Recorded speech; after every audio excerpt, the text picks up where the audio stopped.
Hello. Olá. Oi, oi. Oi. Oi, oi. Bom, gente. Pessoal, sejam bem-vindos, todos que vão nos assistir, né? Posteriormente, a gente está iniciando, então, mais uma gravação desse bate-papo Enneagrama, nessa nova série que nós estamos gravando, que é só sobre caminhos de crescimento. E hoje a gente vai começar com cada um dos eneatipos, iniciando pelo tipo 1. Então, a ideia hoje aqui do nosso papo é compartilhar ideias, dicas, sugestões, né? A partir daquela pergunta que está nos norteando agora, que é: eu descobri meu eneatipo e agora o que faz? Então, de novo, essa ideia da gente trocar trocar as nossas próprias experiências, tanto de estudo quanto de atendimento, o que a gente já viu, e compartilhar o que a gente percebe do tipo 1. Não temos nenhum tipo 1 aqui entre nós, né? Mas já tivemos bastante contato em experiências. Mas nós temos as asinhas aí, né? Tem as asas, exatamente. Temos 3 tipos 9 com asa 1. Eu acho que todo mundo se identifica na asa 1, não me lembro direito. E compartilhar, assim, o que a gente percebe que é saudável para essas pessoas, como mais ou menos acontece o caminho de crescimento delas, de desenvolvimento, a partir, né, dessa sabedoria e do conhecimento do Enneagrama. Vamos iniciar, então? Quem é que quer Vale a pena começar lembrando, né? Porque muitas vezes a pessoa fala, eu achei meu tipo e tal, e o Enneagrama vai me ajudar no que exatamente? Uhum. O Enneagrama vai mostrar onde estão os problemas, onde estão também os caminhos de desenvolvimento. Então, assim, ele é um mapa. Ele não necessariamente traz a solução, ele aponta para a solução. E aí vai depender muito da pessoa abraçar ou não a ideia de cada coisa que ela está visualizando. E quando a gente olha lá o tipo 1 especificamente, né, que a gente sabe que é uma característica um pouco mais rígida consigo mesmo, um pouco mais controlada, né, e que a gente vê que o caminho de desenvolvimento dele parte mesmo para uma flexibilização do próprio tipo. Ou seja, tem um lance lá de ele começar a ser mais flexível, a brincar mais, a dançar mais, a cair na vida, a aproveitar, enfim, tirar um pouco daquela rigidez e daquele crítico interno gigantesco que fala, não, você não pode fazer isso. Então, práticas e exercícios que levam ele a se soltar mais, cair na vida mesmo. Estava até falando agora há pouco a respeito do carnaval, né? Carnaval, assim, para um tipo 1 pode ser uma coisa assim, acho que não rola para mim, né? Muito, né? Tem que soltar muito, né? E tal. E é por aí o caminho para ele, né? Ele tem realmente que cair em umas coisas mais soltas, mais leves, onde ele desliga um pouco esse crítico interno, acessa mais o corpo, acessa mais o coração, mais ou menos nessa pegada. Então, o Enneagrama mostra, né? Que esses seriam os caminhos principais, mas cabe à pessoa abraçar ou não a ideia. E o que eu percebo, né, Lu, é que fazer isso com consciência, né? Porque eu vejo isso, por exemplo, com pacientes ou com pessoas que eu conheço, tipo que, por exemplo, vão lá para a flecha 7, extravasam e depois vem uma culpa gigante porque não tinha uma consciência do porquê que estavam fazendo isso, né? E aí volta aquele crítico muito forte, assim. Então, o Enneagrama traz a olhar este caminho com consciência, entender a necessidade real de fazer isso, a importância de fazer isso. E aí vem a compaixão, tudo que a gente falou naquele primeiro vídeo ali, né, do perdoar para fazer esse caminho todo. Eu acho que principalmente é ter consciência desses padrões, do que a gente comentou lá do se auto-observar, também se perguntar fazer alguns questionamentos do porquê desses padrões, para aí começar a fazer esses movimentos todos aí com consciência, né? Ô, Max, falou um negócio aí que eu achei interessante, né? Que a pessoa vai para um outro extremo, né? Então, assim, isso é comum não só no tipo 1, mas em todos os processos que a pessoa descobre algo e aí ele quer fazer o oposto, porque ele não tem sustentação para isso. Aí ele faz aquele efeito pêndulo e volta muito pior muitas vezes. Então, o caminho, assim, que nem os nobres quando vão acessar a raiva, tem que ir aos pouquinhos, não dá para... Porque a gente nunca usou aquilo. Então, quando vai usar, vai sair de qualquer jeito. Então, vai dosando. E a mesma coisa. O tipo 1, talvez ele tenha essa dificuldade de se soltar, de se divertir. Então, assim, vai aos poucos. Né? Não vai enfiar logo o pé na jaca, que depois a culpa vai ser muito grande. E lembrando uma outra coisinha, né, que quando a gente olha o Enneagrama como um todo, né, o ponto 1 é o ponto da aceitação e do não julgamento. né? A hora que a gente olha para a gente, aceita e não julga, né? Então, o próprio está nos ensinando a respeito disso. O maior desafio dele é também a maior contribuição que ele tem para nós. Legal. Lá bem no tipo 1, olha o que acontece. A Rei e o Felipe querem falar? Pode falar, Rei. Então, isso que vocês falaram eu acho muito importante, porque fazer esse movimento, né, para extravasar, cria-se um lado B, e que é muito difícil depois para o tipo 1 se perdoar disso, né, porque ele age daí de uma forma completamente extremada e diferente do que ele acredita que precisa ser, e totalmente sem consciência, né. E aí, uma coisa que eu percebo, um movimento que um faz é também uma dificuldade de processar emoções, né? Uma dificuldade de processar tristeza, principalmente. Então, aquela coisa de ficar condensando, eu já ouvi assim, de um tipo, parece que tudo que eu sinto vira uma bola aqui de raiva, um ódio, que daí todos os tipos de sentimento acabam se juntando e virando uma raiva, né? E aí fica sustentando aquela, segurando numa indignação, aquela coisa do ressentimento. Se exigindo, e às vezes a dificuldade de soltar e falar assim, eu não dou conta disso, ou aqui não tem o que ser feito, né? E muitas vezes é sentir a tristeza disso, de que tem certas coisas que ainda não dá para mudar, que ainda, né, não está maduro, ou do processo de outras pessoas, ou consigo mesmo. E isso, no fundo, né, quando tem muita raiva acumulada, no fundo, geralmente é uma tristeza profunda.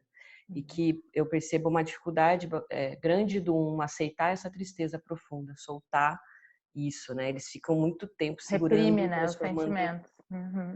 E virando tudo em raiva. E bonito isso de falar, porque isso tem a ver com acesso à flecha 4, né? Então eu gosto muito de pensar também na importância de acessar a flecha desafio como crescimento, né? Como a flecha de estresse como uma possibilidade de crescimento. Então, esse processo de autoaceitação, de se conectar com as emoções, com os sentimentos que estão reprimidos, porque um reprime tudo aquilo que ele julga que é um mau comportamento, que não deveria ser expressado, né? Então, na flecha 4, é tanto o resgate dessas emoções, e se isso for feito com consciência, faz toda a diferença, porque senão é mais chicotinho e punição, né? E ali na flecha 4 também tem a espontaneidade, a autoexpressão do tipo 4, né?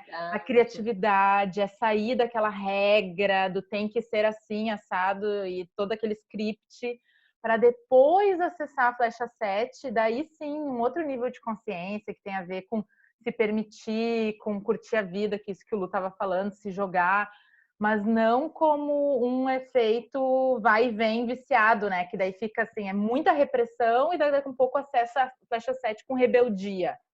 Daí não dá certo, porque depois se pune e volta, né? Então, a importância, perfeito, desse movimento de autoaceitação, né?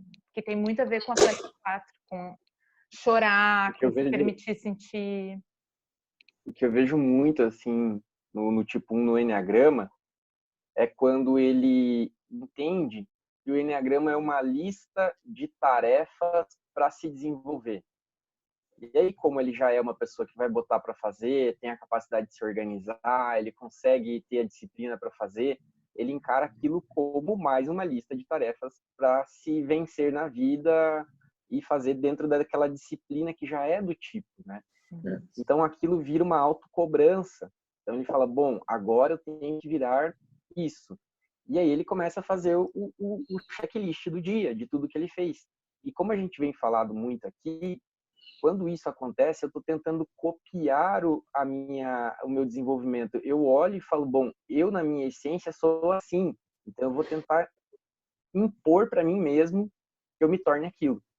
E eu vou começar a me cobrar a ter comportamentos, muitas vezes, que são forçados. Então, eles são uma cópia de como seria um 7 desenvolvido, né? Que acessando essa flecha da leveza, da alegria, da presença do momento. Então, eu vou tentar fazer isso, mas eu não sei, como vocês falaram, né? Eu não sei bem como se faz isso. E pior ainda seria, né? No caso, às vezes, quando a gente acessa essa nossa flecha de desenvolvimento sem a consciência. Então eu vou lá, meto o pé na jaca, né? Mas depois eu volto e fico com culpa. Putz, por que eu fiz isso e tal? Então esse movimento sem consciência, ou tanto que no 4, o 1, muitas vezes ele vai lá, acessa os sentimentos, chora, faz da piti, né, vamos dizer assim. E aí o que acontece? Ele volta triste porque ele acessou os sentimentos e ele extravasou naquele momento. Ele acha que ele perdeu a postura que ele tem naquele momento, mas ele foi lá, acessou o sentimento, chorou, ficou triste, desabafou o que ele precisava, né? Então, quando volta com aquela cobrança de ter ido, você tem a consciência de ter ido até aquele lugar.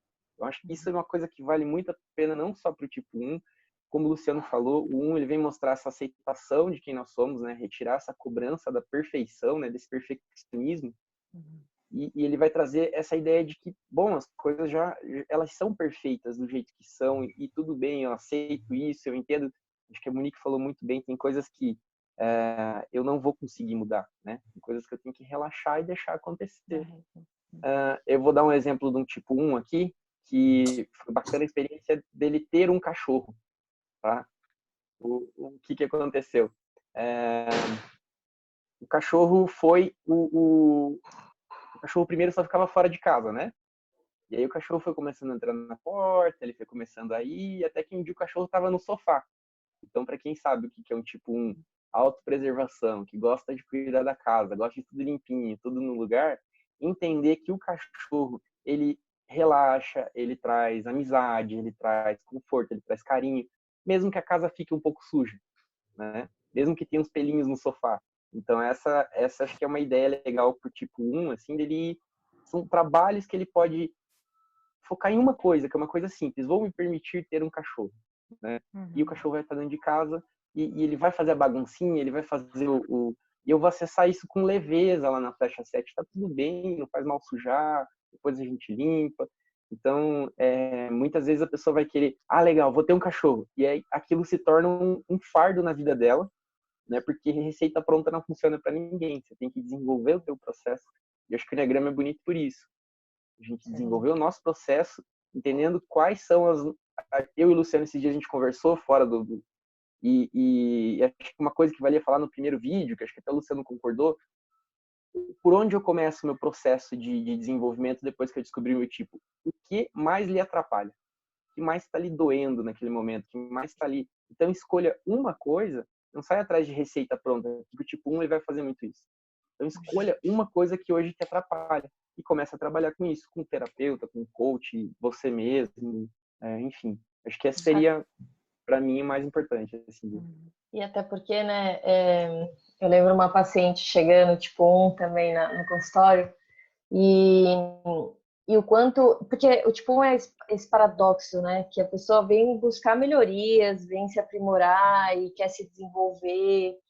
E aí, quando chega ali, entende que, na verdade, às vezes ela tem que fazer o oposto, ela tem que extravasar, ela tem que fazer umas coisas que ela não se permitiu até aqui ao longo da vida toda, assim, isso, como assim, né? Gera estranheza num primeiro momento, e novamente, né? Se não é trabalhado e mostrado, e pode gerar essa culpa ou essa cobrança, assim.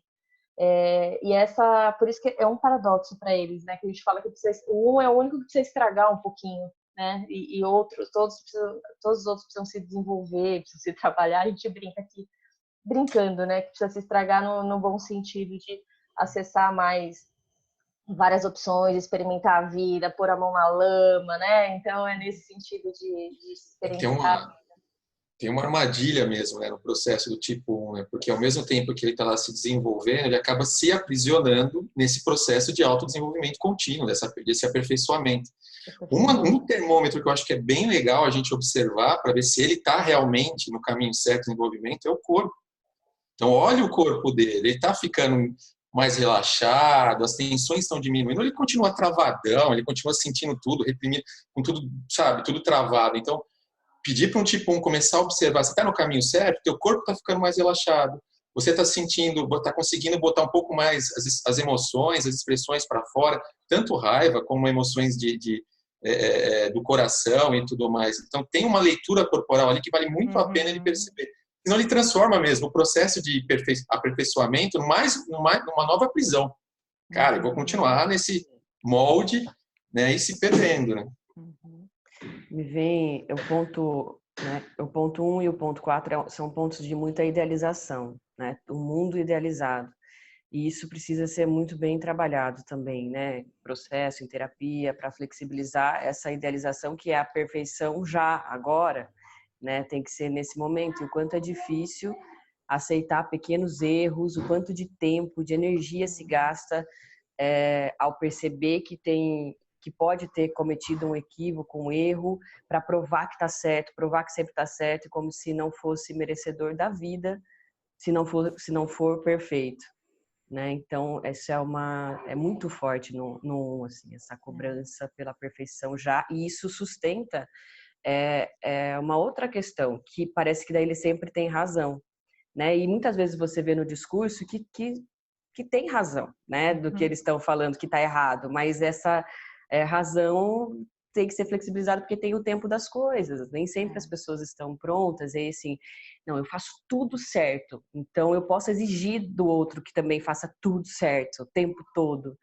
né, cai nessa coisa que é muito E inflexível. eu acho legal quando a gente pensa assim que o trabalho do tipo 1 tem a ver também com sair um pouco desse papel de juiz, né, que critica, que é dono da verdade, para se transformar muito mais uma testemunha da vida, que é esse papel de observador, e a virtude da serenidade vem muito desse mental elevado, né? Então, a gente sabe que o corpo dele, né, um tipo instintivo, sequestra o emocional e fica tudo uma bagunça, e eu vejo que a gente recupera muito, trabalha muito bem com o tipo 1 quando a gente eleva o mental. Então, trabalhar virtudes, como eu observo assim, nos meus atendimentos, que quando as pessoas se propõem a estudar não só o caminho do Enneagrama, então qual é o passo a passo para eu me desenvolver, mas quando elas mergulham em sabedorias, em buscar conhecimento, em buscar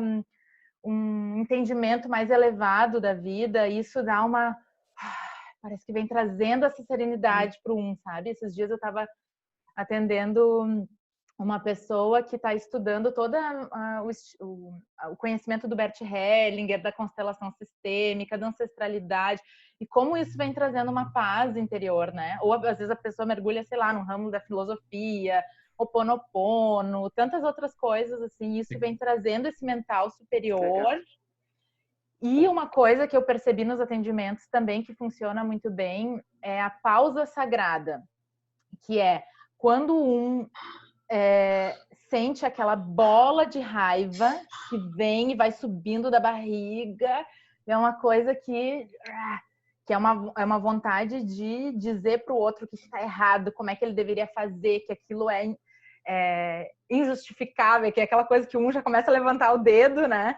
E dizer tudo que está errado, assim, conseguir respirar, acalmar e acessar esse mental superior, né? Que daí vem de novo essa coisa, sair dessa posição de juiz, dono da verdade, para entender, e daí vem, se tiver uma asa 9, melhor ainda, né? Porque daí Eu ia falar isso, entender o ponto de vista do outro, né? Não, mas o que está acontecendo aqui, né? Como é que tu tá te sentindo? Qual é a tua opinião sobre o que está acontecendo? E daí a gente assistiu juntos o filme A Cabana, né? A gente assistiu A Cabana. Eu ia falar isso, A Cabana é o melhor filme para tipo isso. Quem é tipo 1 e estiver nos assistindo e ainda não viu o filme A Cabana, tem que assistir aquela cena, né? De quando do julgamento, o ator se coloca nesse papel de juiz, dono da verdade sobre a vida, né? E Deus diz que não, né? Existem outros tons de cinza que estão por trás de tudo isso e a gente não faz a menor ideia. Eu poderia colocar um passo antes, que eu acho que é interessante para o tipo 1, porque eu vejo às vezes por ser esse instintivo, corporal, ele tem um pouco de dificuldade de entender, e aí você falou dessa questão do mental, eu acho que o mental, um desenvolvimento legal para o tipo 1, é quando ele começa a se auto-observar. Por quê? O corpo vai levar ele para fazer as coisas. Então, o que acontece muitas vezes com o tipo 1? Ele está sentado, assistindo TV, de repente ele levanta e começa a varrer a sala, né? Principalmente se for uma autopreservação. Ou ele vai levantar Se ele for um social, no caso, ele vai levantar, ele vai criticar o comportamento de outra pessoa, né? Se for um sexual, vai cobrar a perfeição no relacionamento. Então, cada um, né, nessa situação. Ou vai reprimir, né, também, muitas vezes. Isso. Quando que ele starta essa ação sem ele sentir mentalmente que ele está indo fazer aquilo, né? Então, a força vem da barriga e ele simplesmente vai fazer a coisa porque aquilo está errado e eu tenho que resolver.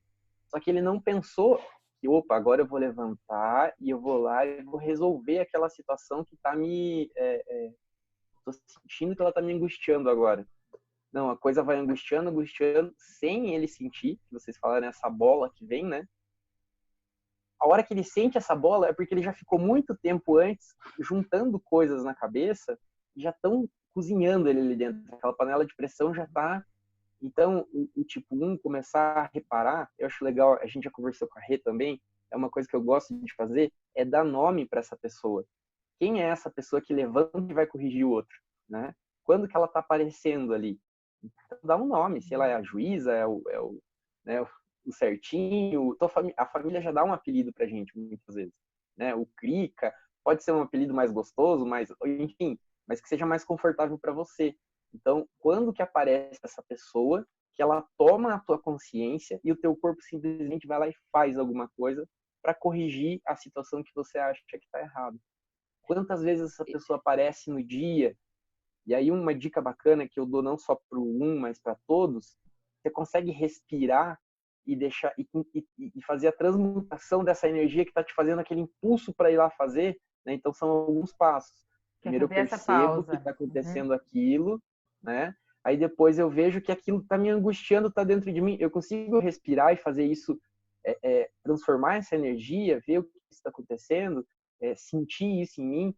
O maior tempo que você conseguir manter esse sentimento que você está percebendo em você e ir transmutando ele na respiração, respirando ali, trazendo para o coração, trazendo para a presença, isso é um trabalho de autoconhecimento. Então, isso é o desenvolvimento do Enneagrama. O Enneagrama ele vai te mostrar aonde você tem que observar com mais cuidado. Então, a gente tem aí os instintos que eles vão te botar a direção para determinadas situações, que você vai ficar como um tipo 1, você vai ficar mais atento em determinadas situações, e isso vai te dar eu acho que é o tesão da vida para um. Ele se sente muito bem quando ele está fazendo aquilo que ele acha que ele está corrigindo o que está errado, e a responsabilidade é dele de corrigir o que está errado. Então, quando que ele consegue respirar e relaxar nesse momento? Pode falar. Né? Que junto com isso, Fê, me vem muito essa dinâmica também de ter a percepção de o quanto que eu estou buscando corrigir fora aquilo que eu não consigo corrigir dentro, que é muito forte, a dificuldade de ver os próprios erros, que é a real busca pela integridade. Então, eu acredito que se eu tenho uma falsa crença que se eu corrigir fora, que se o meu parceiro for perfeito, eu vou ser perfeita, estar junto naquela perfeição, que se o meu ambiente for perfeito, organizar as coisas, isso acalma, né? E se o social, a mesma coisa, se eu corrigir todo mundo for perfeito, eu também. Então, é buscar fora o que se perdeu dentro, né? Então, um precisa mergulhar também nesse movimento. Por que eu tô com tanta necessidade de corrigir o outro? E muitas vezes, no atendimento, você percebe que no pulo, ele se pega cometendo falhas, cometendo erros, e é muito difícil, né, para ele se perceber que eles também falham, que eles erraram, né, que tem equívocos também, né, e a dificuldade de se perdoar, de aceitar isso, é uma dinâmica muito forte, né, essa crença de achar que se eu corrigir fora, eu vou estar corrigindo dentro, quando na verdade é o contrário da busca pela integridade, que é quando eu corrijo dentro, e eu integro tudo dentro, eu tenho uma pacificação, né? Eu consigo deixar o outro ser quem ele é, no processo dele, no tempo dele. E que às vezes é muito mais autoaceitação do que corrigir, né? Exatamente. Que é uma autoaceitação, um acolhimento de si, né? Por inteiro, por completo. Todo buscador, né?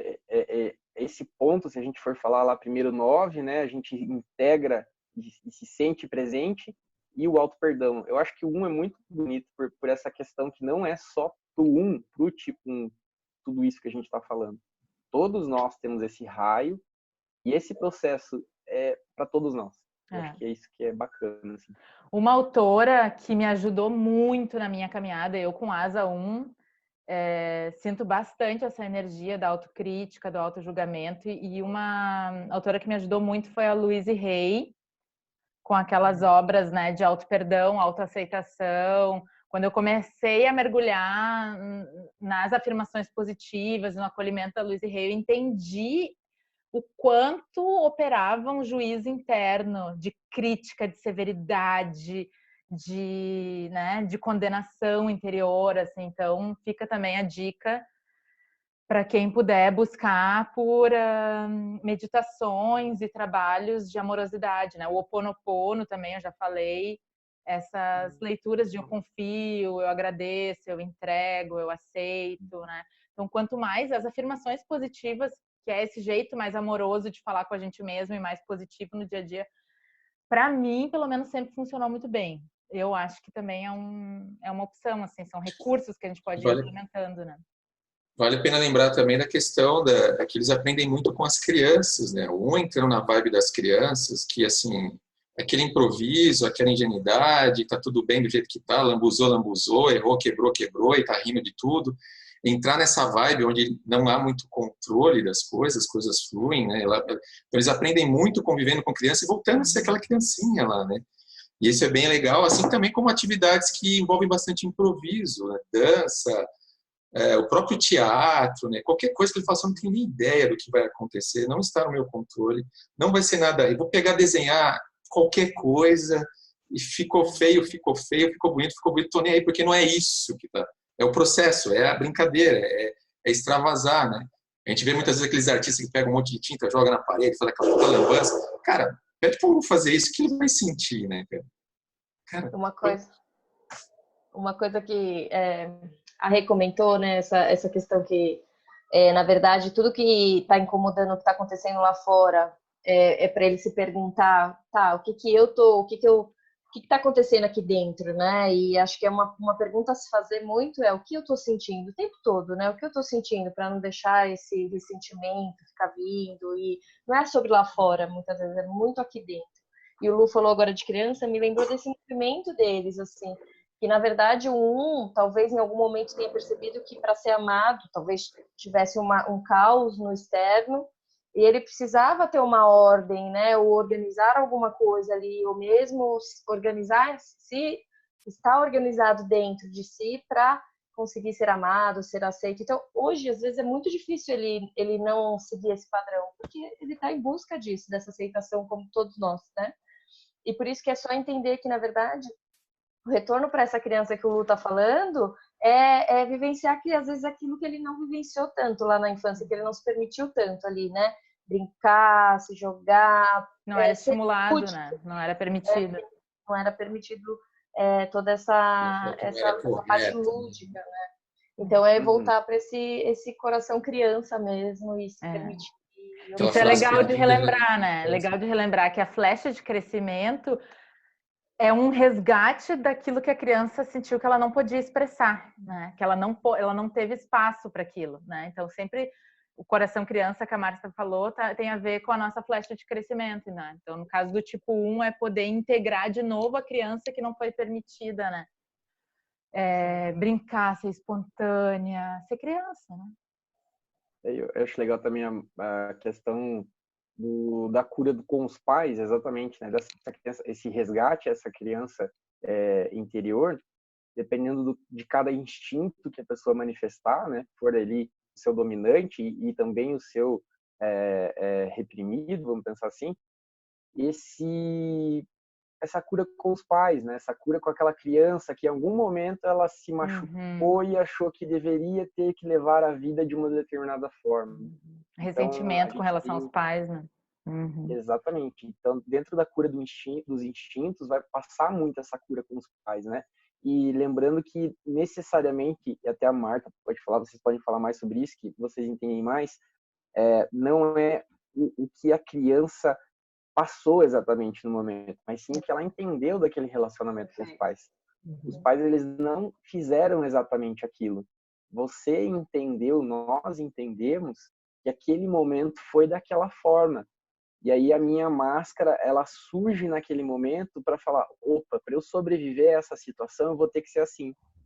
E aí a gente vai cada vez mais, né, como se fosse um curativo, a gente vai refazendo esse curativo, mas num tiro de baixo, só vai colocando mais curativo em cima.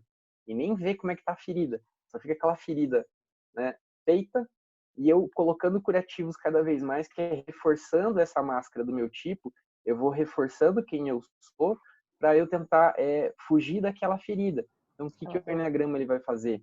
Ele vai devagarinho, dependendo da escola, né? Dependendo de onde a gente aprende, alguém vai lá, arranca o esparadrapo de uma vez e mostra, tá vendo a ferida aqui, ó? Ou você pode ir com cuidado, observando essa ferida dentro de um processo de cura, dentro de um processo terapêutico. E aí a importância da cura tua, não que você vai lá, principalmente com tipo 1, é importante falar isso, você não vai lá arrumar os seus pais. Você vai arrumar o que você entende dos seus pais. O que você percebeu que foi o relacionamento com seus pais. Não que você tem que ir lá e falar, bom, agora eu vou arrumar minha mãe, agora eu vou arrumar meu pai. Vou ensinar para eles como é que é certo. Não, você cura seus pais dentro de você. Não vai lá curar eles. Perfeito. Tá? Acho que isso é bacana falar. Então a questão da frase perdida, até que vocês estavam falando, né, dessa parte mais da infância, a frase perdida da infância, né, você é uma pessoa boa, você é uma pessoa íntegra, você é uma pessoa correta. Lembrando que, na essência, eles são os filhos dos deuses, os anjos, eles são puros, eles são a folha branca, sabe aquela coisa da bondade, né? Então, assim, eles têm isso dentro deles e é a grande contribuição que eles trazem para a gente, né? Do que é ser essa integridade limpa, branca, né? Não tem nada de sujo neles, né? Então, assim, na essência.